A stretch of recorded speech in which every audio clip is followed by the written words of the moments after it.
En fait, il faut enfouir la matière organique. Si on la met par-dessus, elle va cuire et il n'y aura pas la vie dans le sol.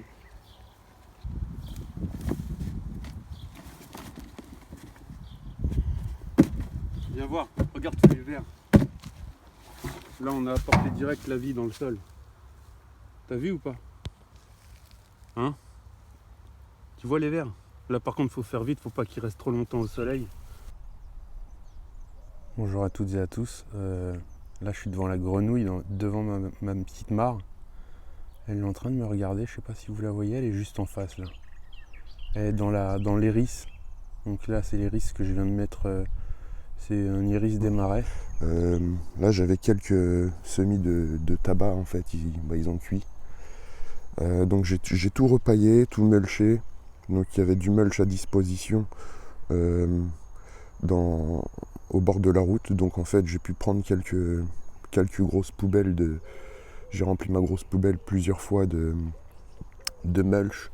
J'en ai profité pour faire ce petit plan de travail aussi avec le petit jeune là qui voulait absolument faire un petit carré potager. Donc là, il a un truc de 2 mètres carrés. On est parti chercher des œillets d'Inde, des salades d'été.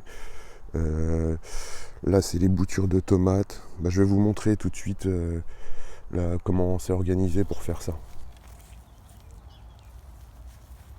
Bon, on étale la terre qu'on a pris avec la brouette là-bas. Ça commence à être pas mal. On va rajouter, faut rajouter un peu de bois dedans, carrément le mélanger à la terre. Ouais, c'est une matière organique durable. On devrait mettre la moitié du tonneau, peut-être.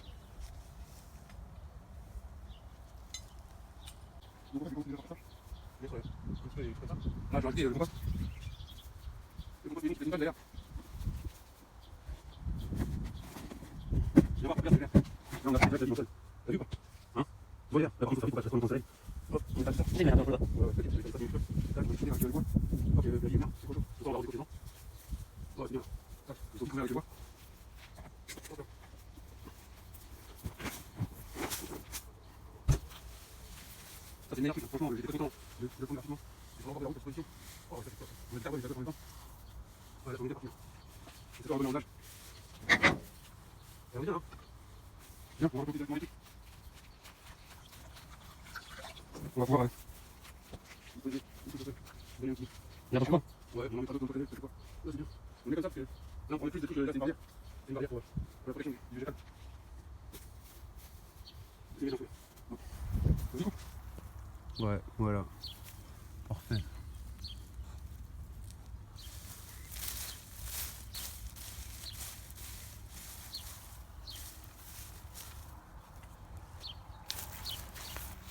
Bon, là, on va semer des carottes à nouveau. Faut qu'on aille jusqu'à la terre pour. Faut qu'on trouve un coin où il y a de la terre, quoi. Là, il y a de la terre. Là, il y a de la terre. On va faire un semis ici et on va pas le recouvrir. Et vu que c'est dans du bon compost et dans de la bonne terre, enfin de la bonne terre, je sais pas trop, hein, mais du bon compost en tout cas qui vient aider. Là, on peut faire le semis ici, là. Ouais. Et on va pas le couvrir. On va juste frotter la terre. Ouais, parfait. Voilà. Attends. On étale un peu comme ça. On va faire le mini paillage quand même. Avec ça.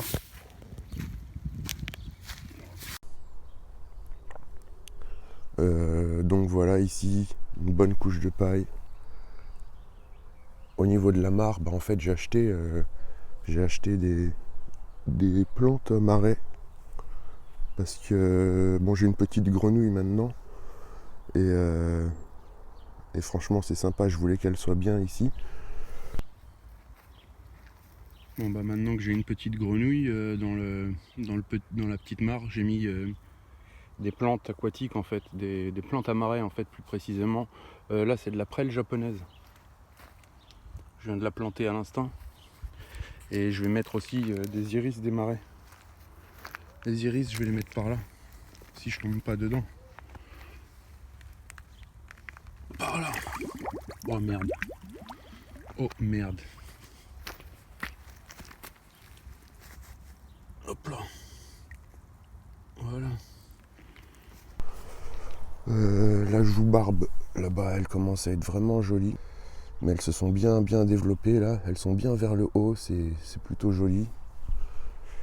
Voilà, donc j'ai paillé. Donc j'ai pris 4 bottes de paille pour tout couvrir.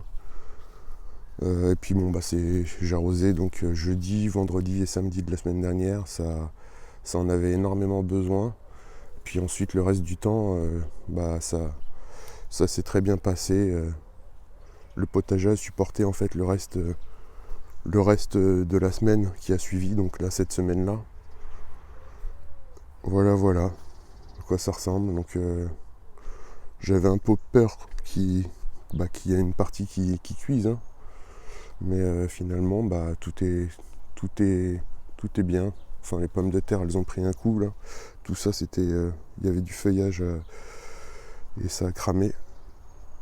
Donc voilà, les poireaux, eux, commencent à être de belle taille.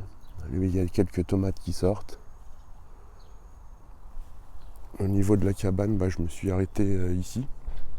Parce qu'en fait, avec les chaleurs qu'il faisait, la terre est devenue dure comme du béton. Et puis avec la chaleur, j'avais pas trop envie de m'occuper de ça. Donc je me suis surtout concentré sur le paillage, la protection du potager et l'arrosage.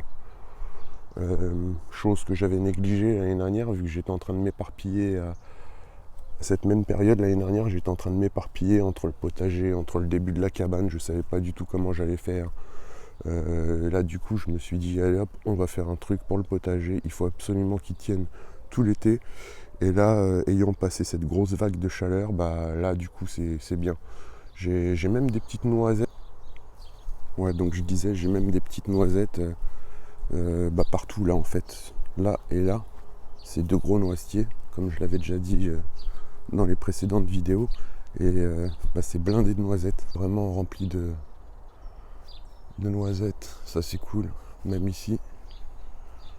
Là,